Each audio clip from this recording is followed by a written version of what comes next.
ತುಪ್ಪ ನಮ್ಮ friend farm house ಇದೆ ಕುಂಬಳಗೋಡಲ್ಲಿ. ಹುಚ್ಚೆಳ್ಳು ಇದು ಯಾರು ಜಾಸ್ತಿ ಮಾಡಲ್ಲ. ಇದನ್ನು ನವಣೆದು ರವೆ ಇದೆ, ನೂಡಲ್ಸ್ ಇದೆ, ಶಾವಿಗೆ ಇದೆ. ಇದೆಲ್ಲ 100% ಪ್ಯೂರ್ ಮಿಲೆಟ್ ಇದೆ. ಇದು ಎಲ್ಲ ಹೆಂಗಿದ್ರಿ ನಮಸ್ಕಾರ. ಎಲ್ಲರೂ ನನಗೊಂದು ಮಾತು ಹೇಳೋರು, ಬೆಳಗ್ಗೆ ಹೆಲ್ದಿ ತಿಂಡಿ ತೋರಿಸು ಅಂತ. ಇವತ್ತು ಒಂದು ಹೆಲ್ದಿ ತಿಂಡಿ ತೋರ್ಸಕ್ಕಂತಲೇ ಬಂದಿದ್ದೀನಿ. ನಾನಿವತ್ತು ನಿಮ್ಗೆ ತೋರಿಸ್ತಿರೋದು ಏನು ಗೊತ್ತಾ, ಮಾಮೂಲು ಮಸಾಲೆ ದೋಸೆ, ಸೆಟ್ ದೋಸೆ, ಇಡ್ಲಿ, ಪೂರಿ ಅಲ್ಲ.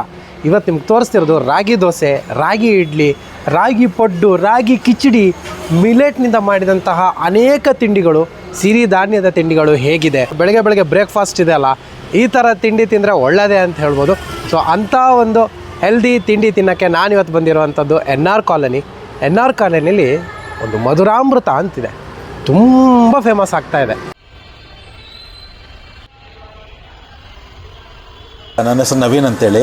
ಮಧುರಾಮೃತ ಹೋಟೆಲ್ ಅಂತ ಸ್ಟಾರ್ಟ್ ಮಾಡಿ ಒಂದು 6 ತಿಂಗಳಾಯಿತು. ನಾವು ಇಲ್ಲಿ ಮೇಜರ್ಲಿ ನಮ್ಮದು ಎಲ್ಲ ಸಿರಿಧಾನ್ಯದ ತಿನಿಸುಗಳು ಸಿಗುತ್ತದೆ. ಈ ಸಿರಿಧಾನ್ಯದ್ದೇ ಹೋಟ್ಲು ಮಾಡಬೇಕು ಅಂತ ನಮಗೆ ಬಂದಿದ್ದು ಒಂದು 2 ವರ್ಷದ ಕೆಳಗಡೆ. ನಾನು ಹೋಟ್ಲು ಮಾಡಬೇಕು ಅಂತ ಸ್ವಲ್ಪ ಪ್ರಯತ್ನ ಮಾಡ್ತಾಯಿದ್ದೆ. ಯಾವ ಥರ ಹೋಟ್ಲು ಮಾಡಬೇಕು, ಇನಿಷಿಯಲಿ ದಾವಣಗೆರೆ ಬಣ್ಣದ ಹೋಟ್ಲು ಮಾಡಬೇಕು ಅಂತ ಒಂದು ಆಸೆ ಇತ್ತು. ಯಾಕೆಂತ ನಾನು ದಾವಣಗೆರೆಯಿಂದನೇ ಬಂದಿರೋದು. ಸೊ ಅದೊಂದು ಐಡಿಯಾ ಇತ್ತು. ಬಟ್ ಆಮೇಲೆ ತಲೆಯಲ್ಲಿ ಏನು ಬಂತು ಅಂದರೆ, ಎಲ್ಲ ಕಡೆಯೂ ಇದೇ ಥರ ತಿಂಡಿ ತಿನಿಸುಗಳು ಸಿಗುತ್ತೆ, ನಾರ್ಮಲ್ ಸಿಗುತ್ತೆ. ಆ ಒಂದು ದೃಷ್ಟಿ ನೋಡಿಬಿಟ್ಟು ಈಗ ಇರೋ ಪರಿಸ್ಥಿತಿಯಲ್ಲಿ ಜನಕ್ಕೆ 60-70% ಜನ ಅನಾರೋಗ್ಯದಿಂದ ಬಳಲ್ತಾ ಇದ್ದಾರೆ. ಸೊ ಆ ಒಂದು ದೃಷ್ಟಿಕೋನದಿಂದ ನೋಡಿಕೊಂಡು ಜನಕ್ಕೆ ಒಂದು ಒಳ್ಳೆಯ ಒಂದು ಆಹಾರ ಕೊಟ್ಟು ಅವರ ಆರೋಗ್ಯ ಸುಧಾರಿಸೋವಂಥ ಒಂದು ಪ್ರಯತ್ನದಲ್ಲಿ ಸ್ವಲ್ಪ ರಿಸರ್ಚ್ ಮಾಡಿಬಿಟ್ಟು ಈ ಸಿರಿಧಾನ್ಯದ ಒಂದು ಹೋಟೆಲ್ ಶುರು ಮಾಡಿದ್ದೆ. ಸಿರಿಧಾನ್ಯಗಳಲ್ಲಿ 6 ಥರದ ಸಿರಿಧಾನ್ಯಗಳು ಬರುತ್ತೆ. ಇದು ಬಂದ್ಬಿಟ್ಟು ಪಾಸಿಟಿವ್ ಗ್ರೇನ್ಸ್ ಅಂತ ಕರೀತಾರೆ. ಇದರಲ್ಲಿ ಬಂದ್ಬಿಟ್ಟು ನವಣೆ, ಸಾಮೆ, ಕೂಡು, ಹಾರಕ, ಕೊರ್ಲೆ, ಬರಗು, ಉದುಲು, ಇವೆಲ್ಲ ಬಂದ್ಬಿಟ್ಟು ಪಾಸಿಟಿವ್ ಗ್ರೇನ್ಸ್ ಅಂತ. ಇದರಲ್ಲಿ ಹೈ ಇನ್ ಫೈಬರ್ ಕಂಟೆಂಟ್ ಮತ್ತು ಪ್ರೋಟೀನ್ ಇರುತ್ತೆ. ಮನುಷ್ಯನಿಗೆ ಡೈಜೆಷನ್ನಿಗೆ ಭಾಳ ಒಳ್ಳೆಯದಾಗುತ್ತೆ. ನಿಮ್ಮ ಗ್ಲೈಸೆಮಿಕ್ ಇಂಡೆಕ್ಸ್ನ ಮೇಂಟೈನ್ ಮಾಡುತ್ತೆ. ಒಂದು ಸಿರಿಧಾನ್ಯ ಕೂಡ ಒಂದೊಂದು ಆರ್ಗನ್ನಿಗೆ ಭಾಳ ಒಳ್ಳೆಯದು. ನ್ಯೂಟ್ರಲ್ ಸಿರಿಧಾನ್ಯ ಅಂತ ಬರುತ್ತೆ. ಅದರಲ್ಲಿ ರಾಗಿ, ಜೋಳ ಮತ್ತು ಸಜ್ಜೆ ಬರುತ್ತೆ. ಇದು ಕೂಡ ಆರೋಗ್ಯಕ್ಕೆ ಒಳ್ಳೆಯದೇ. ಬಟ್ ಇದರಲ್ಲಿ ಸಿರಿಧಾನ್ಯದಲ್ಲಿರೋಷ್ಟು ಫೈಬರ್ ಕಂಟೆಂಟ್ ಇದರಲ್ಲಿರಲ್ಲ. ನಮ್ಮಲ್ಲಿ ತಿನಿಸುಗಳು ಅಂತಂದರೆ ಬೆಳಗ್ಗೆ ನಿಮಗೆ ಮಿಲೆಟ್ ಇಡ್ಲಿ ಸಿಗುತ್ತೆ, ರಾಗಿ ಇಡ್ಲಿ ಸಿಗುತ್ತೆ, ಆಮೇಲೆ ಕೊಟ್ಟೆ ಕಡುಬು ಸಿಗುತ್ತೆ. ಇದರಲ್ಲಿ ಮಿಲೆಟಲ್ಲಿ ರಾಗಿಯಲ್ಲಿ ಸಿಗುತ್ತೆ. ಮಿಲೆಟ್ ಬೇಳೆಭಾತ್ ಸಿಗುತ್ತೆ, ಕಿಚಡಿ, ದಾಲ್ ಕಿಚಡಿ, ಪಾಲಕ್ ಕಿಚಡಿ, ಇದೆಲ್ಲ ಬಂದ್ಬಿಟ್ಟು ಪಡ್ಡು ಸಿಗುತ್ತೆ, ದೋಸೆ ಸಿಗುತ್ತೆ. ಇದೆಲ್ಲ ಬಂದ್ಬಿಟ್ಟು ನಮಗೆ ಮಿಲೆಟಲ್ಲಿ ಮತ್ತು ರಾಗಿಯಲ್ಲಿ ಸಿಗುತ್ತೆ. ನಾವು ದೋಸೆ ಮತ್ತು ರಾಗಿ ಮತ್ತು ಬಂದ್ಬಿಟ್ಟು ಪೌಡ್ರ್ ಯೂಸ್ ಮಾಡಲ್ಲ. ನಾವು ಇದನ್ನು ಚೆನ್ನಾಗಿ ನೆನೆಸ್ಬಿಟ್ಟು ರುಬ್ಕೊಂಡು, ನೀವೇನು ಮನೇಲಿ ಮಾಡ್ಕೊತಿರಲ್ಲ ದೋಸೆ, ಅದೇ ಥರ ಇದು ಕೂಡ ನೀವು ಮನೆಯಲ್ಲೂ ಕೂಡ ಮಾಡ್ಕೊಂಡು ತಿನ್ಬೋದು ನೀವು. ಯಾಕೆಂದರೆ ಪದೇ ಹೋಟ್ಲಿಗೆ ಬಂದು ತಿನ್ನೋಕ್ಕಾಗಲ್ಲ ಅನ್ನೋ ಕಾರಣಕ್ಕೆ ಮನೆಯಲ್ಲೇ ಮಾಡ್ಕೊಂಡು ತಿನ್ಬೋದು. ನಾರ್ಮಲಾಗಿ ಯಾವ ಥರ ಹಾಕ್ತಾರೆ ಅದೆಲ್ಲ ಹಾಕಿ ಸ್ವಲ್ಪ ಉದ್ದಿನ ಬೇಳೆ ಜಾಸ್ತಿ ಹಾಕ್ಕೊಂಡು ನೀವು ಮಾಡ್ಕೋಬೋದು. ನಮ್ಮಲ್ಲಿ ಮಧ್ಯಾಹ್ನ ಊಟಕ್ಕೆ ರಾಗಿ ಮುದ್ದೆ ಊಟ ಇದೆ, ಚಪಾತಿ ಊಟ ಇದೆ. ಚಪಾತಿ ಸದ್ಯ ನಾವು ಗೋಧಿಲಿ ಮಾಡ್ತಾಯಿದ್ದೀವಿ. ಬಟ್ ಬರ್ತಾ ಜಾವೆ ಗೋಧಿ ಯೂಸ್ ಮಾಡಬೇಕು ಅಂತ ಒಂದು ಉದ್ದೇಶ ಇಟ್ಕೊಂಡಿದ್ದೀವಿ. ಮಿಲೆಟ್ ಊಟ ಸಿಗುತ್ತೆ. ಸಿರಿಧಾನ್ಯದ ಊಟ ಅಂತಂದರೆ ನಿಮಗೆ ನವಣೆ ಆಗಲಿ, ಸಾಮೆ ಆಗಲಿ ಒಂದು ರೈಸ್ ಕೊಡ್ತೀವಿ. ಜೊತೆಯಲ್ಲಿ ರಾಜಮುಡಿ ರೈಸ್ದು ಕರ್ಡ್ ರೈಸ್ ಕೊಡ್ತೀವಿ. ಇನ್ನು ಸಾಂಬಾರು, ರಸಮ್ಮು, ಪಲ್ಯ, ಪಾಪಡ್ ಎಲ್ಲ ಕೊಡ್ತೀವಿ. ಇದು ನಾವು ಮಾತ್ರ 60 ರೂಪಾಯಲ್ಲಿ ಕೊಡ್ತಾಯಿದ್ದೀವಿ. ಸೊ ನಮ್ಗೆ ಯಾಕೇನಂತಂದರೆ ಇದು ಜನಸಾಮಾನ್ಯರು ಕೂಡ ಒಂದು ಬಂದ್ಬಿಟ್ಟು ಅದನ್ನು 60 ರೂಪಾಯಲ್ಲಿ ಅನುಭವಿಸೋಂಥ ಒಂದು ನಿಟ್ಟಿನಲ್ಲಿ ಮಾಡಿದ್ದೇವೆ.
ಎಸ್, ಮಿಲೆಟಲ್ಲಿ ಹೆವಿ ಸ್ಪೆಷಲ್ ಆಗಿರೋದು ಈ ಮಿಲೆಟ್ ಪಡ್ಡು. ನಾರ್ಮಲ್ ಪಡ್ಡು ತಿಂದ ನಮಗೆ ಈ ಮಿಲೆಟ್ ಪಡ್ಡು ಒಂಥರ ಡಿಫ್ರೆಂಟ್ ರುಚಿ ಅಂತಲೇ ಹೇಳ್ಬೋದು. ಈಗ ನಾವು ಮಿಲೆಟ್ ಪಡ್ಡನ್ನ ಟೇಸ್ಟ್ ನೋಡೋದಕ್ಕೂ ಮುಂಚೆ ಒಂದು ಮಾತು ಕ್ಲಿಯರ್ ಆಗಿ ಹೇಳ್ಬೋದು. ಪಡ್ಡು ನೋಡಿರಿ, ಹೆಂಗೆ ಗೋಲ್ಡನ್ ಕಲರಲ್ಲಿ ಸೂಪರಾಗಿ ರೋಸ್ಟ್ ಆಗಿದೆ. ಈ ಥರ ರೋಸ್ಟೆಡ್ ಪಡ್ಡು ತಿನ್ನೋಕ್ಕೆ ಒಂಥರ ಮಜಾ ಅಂತ ಹೇಳ್ಬೋದು. ಸೊ ಈ ರೋಸ್ಟೆಡ್ ಪಡ್ಡು ಅದು ಮಿಲೆಟ್ ಪಡ್ಡು, ಅದಕ್ಕೆ 2 ಥರ ಚಟ್ನಿ, ಒಂದು ಕೆಂಪು ಚಟ್ನಿ ಕೊಟ್ಟಿದ್ದಾರೆ, ಇನ್ನೊಂದು ಖಾರ ಚಟ್ನಿ ಕೂಡ ಕೊಟ್ಟಿದ್ದಾರೆ. ನಾವು ಚಟ್ನಿ ಜೊತೆಗೆ ಈ ಪಡ್ಡನ್ನ ಒಂದು ರುಚಿ ನೋಡಬೇಕು. ಫಸ್ಟಿಗೆ ಈ ಪಡ್ಡು ನೀವು ಓಪನ್ ಮಾಡಿದ್ರೆ ಓಹೋ ಹೋ ಹೋ ಹೋ ಹೋ ಹೋ ಹೋ ನೋಡಿದ್ರೆ ಒಂದಿಷ್ಟು ಸೊಪ್ಪುಗಳು ಕಾಣಿಸ್ತವೆ, ಆಮೇಲೆ ಬೇಳೆಗಳು ಕಾಣಿಸ್ತವೆ. ನೀವು ಮಾಮೂಲು ಪಡ್ಡು ವೈಟ್ ಕಲರ್ ಬಂದರೆ ಇದೊಂದು ಸ್ವಲ್ಪ ರೆಡಿಶ್ ಆಗಿ ಬಂದಿದೆ. ಆಮೇಲೆ ಮಿಲೆಟ್ ಇರೋದ್ರಿಂದ ಎಲ್ಲ ಸಿರಿಧಾನ್ಯಗಳು ಮಿಕ್ಸ್ ಆಗಿ ಕೊಟ್ಟಿರೋದು, ಹೆಲ್ದಿ ಕೂಡ ಹೌದು. ಚಟ್ನಿ ಜೊತೆ ಸೂಪರ್ ಟೇಸ್ಟ್ ಕೊಡ್ತಾಯಿದೆ. ಒಂದಿಷ್ಟು ಸೊಪ್ಪುಗಳು ಸಿಗ್ತಿವೆ ನನಗೆ. ಕೊತ್ತಂಬರಿ ಸೊಪ್ಪು ಹಾಕಿದ್ದಾರೆ, ಮೆಣಸು ಹಾಕಿದ್ದಾರೆ, ಈರುಳ್ಳಿ, ಬೇಳೆಗಳು, ಸಿರಿಧಾನ್ಯಗಳೆಲ್ಲ ಇದು ಒಂದು ಪಡ್ಡುಲಿದೆ ಅನ್ಬೋದು. ಬೆಳಗ್ಗೆ ಈ ಥರ ಪಡ್ಡು ತಿನ್ನೋಕ್ಕೂ ಒಂಥರ ಹೆಲ್ದಿ ಕೂಡ ಹೌದು. ಇಲ್ಲಿ ಹೈಲೈಟು ಕೆಂಪು ಚಟ್ನಿ ಕೊಡ್ತಾರೆ. ಕೆಂಪು ಚಟ್ನಿ ಜೊತೆ ಪಡ್ಡು ಟೇಸ್ಟ್ ನೋಡಬೇಕು. ಆ್ಯಕ್ಚುಲಿ ಕೆಂಪು ಚಟ್ನಿನೇ ತುಂಬ ಹೈಲೈಟ್ ಕೂಡ ಇಲ್ಲಿ.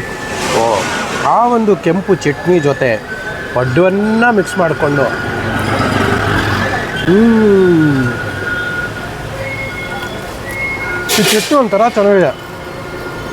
ಟೊಮೊಟೊ ಅನಿಸುತ್ತೆ ಮೋಸ್ಟ್ ಪ್ರೊಹೆಬ್ಲಿ, ಒಂಚೂರು ಹುಳಿ ಫ್ಲೇವರ್ ಇದೆ, ಲೈಟ್ ಖಾರ ಇದೆ. ಬಟ್ ಈ ಸಿರಿಧಾನ್ಯ ಮಿಕ್ಸ್ ಆಗಿರೋದ್ರಿಂದ ಆ ಚಟ್ನಿಗೂ ಆ ಪಡ್ಡುಗೂ ಒಂದು ಅದ್ಭುತ ರುಚಿ ಕೊಡ್ತಾ ಇದೆ. ಆಮೇಲೆ ಇನ್ನೊಂದು ನಾನು ವೆರಿ ಇಂಪಾರ್ಟೆಂಟ್ ಹೇಳ್ಬೇಕೇನು ಗೊತ್ತಾ, ಈ ಪಡ್ಡು ನೀವು ನೋಡಿದರೆ ಹೆಂಗಿದೆ ನೋಡಿ, ಸೈಜ್ ನೋಡಿ, ಆಮೇಲೆ ಆ ಗೋಲ್ಡನ್ ಕಲರಿಗೆ ಟರ್ನ್ ಆಗಿರೋದು ನೋಡಿ, ಆ ಬಾರ್ಡ್ರು ರೋಸ್ಟ್ ನೋಡಿ, ಇದನ್ನೇ ನಾವು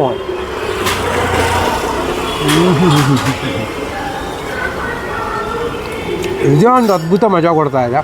ಅದು ಟೋಟಲಿ ಈ ಒಂದು ಸಿರಿಧಾನ್ಯದಿಂದ ಮಾಡಿದಂತಹ ಮಿಲೆಟ್ ಪಡ್ಡು ನನಗಂತೂ ಸಿಕ್ಕಾಪಟ್ಟೆ ಇಷ್ಟ ಆಯಿತು.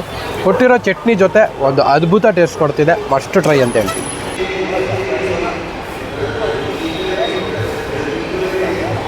ಎಸ್, ಈಗ ನಾನು ಆರ್ಡ್ರ್ ಮಾಡಿದ ಇನ್ನೊಂದು ಐಟಮ್ಮು ವೆರಿ ವೆರಿ ಸ್ಪೆಷಲ್ ಅಂತ ಹೇಳ್ಬೋದು, ರಾಗಿ ದೋಸೆ. ಎಲ್ಲ ಕಡೆ ಹೋದಾಗ ಮಸಾಲೆ ದೋಸೆ, ಸೆಟ್ ದೋಸೆ, ತುಪ್ಪ ದೋಸೆ ಎಲ್ಲ ತಿಂದಿದ್ದೀವಿ. ಆದರೆ ನಾನು ರಾಗಿ ದೋಸೆ ಇದ್ದಾರೆ ನಿಮ್ಗೆ ತೋರಿಸಿಲ್ಲ. ಇವತ್ತು ಸ್ಪೆಷಲ್ ರಾಗಿ ದೋಸೆ. ಬೆಳಗ್ಗೆ ರಾಗಿ ಫುಡ್ಗಳು ತಿನ್ನೋದೇ ಒಂಥರ ಖುಷಿ. ಈ ರಾಗಿ ದೋಸೆ ಆ್ಯಕ್ಚುಲಿ ನಾನು ಹಾಗೆ ಒಂದು ಎಂಜಾಯ್ ಮಾಡಬೇಕು. ನೀವು ನೋಡಿ ಅದರಲ್ಲಿ ಏನೇನು ಹಾಕಿದ್ದಾರೆ, ಆಮೇಲೆ ಒಳ್ಳೆ ರೋಸ್ಟೆಡ್ ಆಗಿದೆ. ಸೊ ಫಸ್ಟು ಬೈಟು ಹಂಗೆ ತಿನ್ನೋಣ. ಇದಕ್ಕೆ ಯಾವ ಚಟ್ನಿ ಏನು ಹಾಕೊಳ್ಳೋದೇ ಬೇಡ. ಪ್ಯೂರ್ ರಾಗಿ ಫೀಲ್ ಇದೆ ಅಲ್ಲ, ಬಾಯಿಗೆ ಸಿಗುತ್ತೆ. ಆಮೇಲೆ ಲೈಟಲ್ಲಿ ಒಂದೊಂದು ಮೆಣಸು ಸಿಗ್ತಾಯಿದೆ, ಈರುಳ್ಳಿ ಹಾಕಿದ್ದಾರೆ, ಒಳ್ಳೆ ರೋಸ್ಟ್ ಮಾಡಿದ್ದಾರೆ. ಸೊ ನಿಮ್ಗೆ ಆ ರೋಸ್ಟೆಡಿಗೆ ಈರುಳ್ಳಿ ಹಾಕ್ಕೊಂಡು ತಿಂದಾಗಿದ್ದಲ್ಲ, ಏನೋ ಒಂಥರ ಡಿಫ್ರೆಂಟ್ ಫೀಲ್. ಆಮೇಲೆ ಆ ಈರುಳ್ಳಿನೂ ಅಷ್ಟೇ ಆ ಹಿಟ್ಟೊಟ್ಟಿಗೆ ರೋಸ್ಟ್ ಆಗಿರೋದ್ರಿಂದ ತುಂಬ ಟೇಸ್ಟ್ ಅನಿಸ್ತಾ ಇದೆ. ಆ್ಯಕ್ಚುಲಿ ಇದಕ್ಕೆ ಚಟ್ನಿ ಗಿಟ್ನಿ ಏನು ಕೊಡಬೇಕಂತಲೇ ಇಲ್ಲ, ನೀವು ಹಾಗೆ ಆರಾಮ್ಸೆ ತಿನ್ಕೋಬೋದು. ಆಮೇಲೆ ಇನ್ನೊಂದು ಏನು ಗೊತ್ತಾ, ಸೈಜ್ ನೋಡಿದ್ರಿ, ರಾಗಿ ದೋಸೆ ಅಂದರೆ ಏನು ಮಾಮೂಲು ದೋಸೆ ಥರ ಅಲ್ಲ, ರವಾ ದೋಸೆ ಥರ ದೊಡ್ಡ ಸೈಜು. ಇದಕ್ಕೆ ಎಷ್ಟೊಂದು ಈರುಳ್ಳಿ, ತರಕಾರಿಗಳೆಲ್ಲ ಹಾಕಿ ಕೊಟ್ಟಿದ್ದಾರೆ. ಇದೇ ಒಂದು ರಾಗಿ ದೋಸೆಗೆ ಒಂದು ಸಾಗು ಕೊಡ್ತಾರೆ. ಡಿಫ್ರೆಂಟ್ ಫೀಲ್ ಕೊಡ್ಬೋದು. ರಾಗಿ ದೋಸೆ ಹೊಸ ಸಾಗು. ಸೊ ನಾವು ರಾಗಿ ದೋಸೆ ಸಾಗುಗೆ ಅದ್ದಿಕೊಂಡು ಮನೆ ರೋಸ್ಟೆಡ್ ಮತ್ತು ಸ್ವಲ್ಪ ತೆಳು ಇರುತ್ತೆ. ನೀವು ಅದು ಬಿಸಿ ಸಾಗು,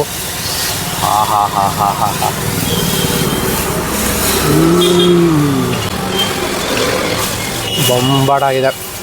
ಸಾಗು ಜೊತೆ ಮಾತ್ರ ಹೈಲಿ ಖುಷಿ ಆಗುತ್ತೆ. ನೀವು ಬಂದು ತಿಂದರೆ ನಿಮಗೆ ಗೊತ್ತಾಗುತ್ತೆ. ಬೆಳಗ್ಗೆ ರಾಗಿ ದೋಸೆ ಹೊಸ ಸಾಗು ಬಂಬ ಟೇಸ್ಟ್ ಅಂತ ಹೇಳ್ಬೋದು. ನನಗಂತೂ ಇಲ್ಲಿನ ರಾಗಿ ದೋಸೆ ಸಿಕ್ಕಾಪಟ್ಟೆ ಇಷ್ಟ ಆಯಿತು. ಇದೇ ಥರ ರಾಗಿ ಫುಡ್ಗಳು, ಮಿಲೆಟ್ ಫುಡ್ಗಳು ತುಂಬಾ ಇದೆ. ನಾರ್ಮಲ್ ಬೇಕಾದ್ರೆ ನಾರ್ಮಲ್ ದೋಸೆನೇ ತೊಗೋಬೋದು. ಬಟ್ ಮಧುರ ಅಮೃತಕ್ಕೆ ಬಂದಮೇಲೆ ರಾಗಿ ಮಿಲೆಟ್ ದೋಸೆನೇ ತಿನ್ನಬೇಕು.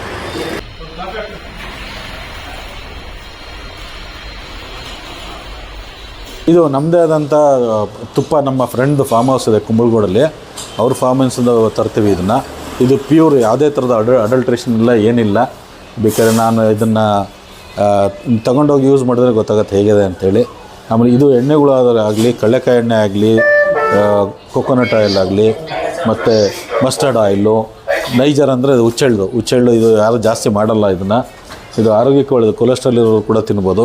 ಇದೆಲ್ಲ ನಮ್ಮದೇ ಆದಂಥ ಇದು ಪದಾರ್ಥಗಳನ್ನ ತೊಗೊಂಬಂದು ಮಿಲ್ಲಲ್ಲಿ ತೊಗೊಂಡೋಗಿ ಹಾಕಿಸ್ಕೊಂಡು ತೊಗೊಂಬಂದು ಇಲ್ಲಿ ಇಟ್ಟಿದ್ದೀವಿ.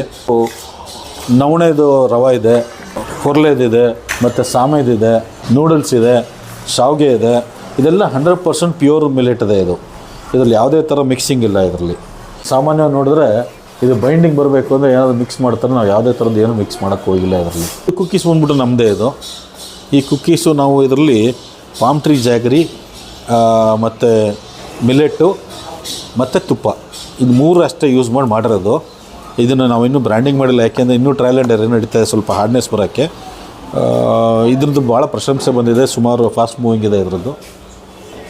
ಇನ್ನು ಮಿಕ್ಕಿದ್ದೆಲ್ಲ ಮಿಲೆಟ್ದು ಐಟಮ್ಸ್ ಇದೆ, ಇದೆಲ್ಲ ಬೇರೆ ಬ್ರ್ಯಾಂಡು ಇಟ್ಟಿದ್ದೀವಿ. ಮಧುರಾಮೃತ ಮಿಲ್ಲೆಟ್ ಅಂತೇಳಿ 20/1 first main road NR colony Basavanagudi. ಇದು ಬೆಳಗ್ಗೆ 7 ಗಂಟೆ ಅಂದರೆ ರಾತ್ರಿ 10 ಗಂಟೆ ತನಕ ಇರುತ್ತದೆ.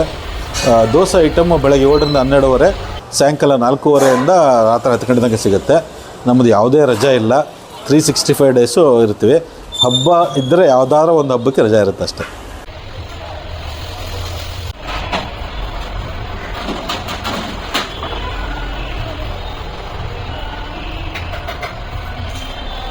ಇದಾಗಿತ್ತು ನನ್ನ ಇವತ್ತಿನ ಸ್ಪೆಷಲ್ ವಿಡಿಯೋ. ನನಗಂತೂ ರಾಗಿ ಮಿಲೆಟ್ನಿಂದ ಮಾಡಿದಂತಹ ಎಲ್ಲ ತಿಂಡಿಗಳು ಇಷ್ಟ ಆದವು. ಬಗೆ ಬಗೆ ತಿಂಡಿಗಳಿವೆ. ಮಾಮೂಲು ತಿಂಡಿ ತಿನ್ನೋರಿಗೆ ಇದೊಂದು ಸ್ಪೆಷಲ್ ಅಂತಲೇ ಹೇಳ್ಬೋದು. ನೀವು ಬನ್ನಿ. ಹಾಗಾದರೆ ಈ ಒಂದು ಮಧುರಾಮೃತ ಎಲ್ಲಿ ಬರುತ್ತೆ, ಇದರ ಅಡ್ರೆಸ್ಸು ಲೊಕೇಶನು ಡಿಸ್ಕ್ರಿಪ್ಷನಲ್ಲಿ ಹಾಕಿರ್ತೀನಿ. NR ಕಾಲೋನಿಲಿ ಇದೆ, ನಿಮಗೆ ತುಂಬ easy. Bus stand, NR colony bus stand ಇದೆ, ಅದರ ಅಪೋಸಿಟಲ್ಲೇ ಒಂದು ಚಿಕ್ಕ ರೋಡಲ್ಲಿ ದೊಡ್ಡ ಮಟ್ಟದಲ್ಲಿ ರುಚಿ ಕೊಡ್ತಾ ಇದ್ದಾರೆ. ಆಮೇಲೆ ನಿಮಗೆ ರಾಗಿಲಿ ಯಾವ ಪ್ರಾಡಕ್ಟ್ ಇಷ್ಟ ಅನ್ನೋದು ನನಗೆ ಹೇಳಿ. ರಾಗಿಲಿ ನಿಮಗೆ ಯಾವ ತಿಂಡಿ ಇಷ್ಟ ಅನ್ನೋದನ್ನು ಕಮೆಂಟ್ ಬಾಕ್ಸಲ್ಲಿ ತಿಳಿಸಿ ಅಂತ ಹೇಳ್ತಾ, ಮುಂದಿನ ವಾರ ಇನ್ನೊಂದು ಸೂಪರ್ ಡೂಪರ್ ವಿಡಿಯೋದೊಂದಿಗೆ ನಿಮ್ಮನ್ನು ಬರ್ತೀನಿ. ಎಲ್ಲರಿಗೂ ಖುಷಿಯಾಗಿರಿ, ನಗ್ತಾಯಿರಿ, ಟೇಕ್ ಕೇರ್, ಬಾಯ್.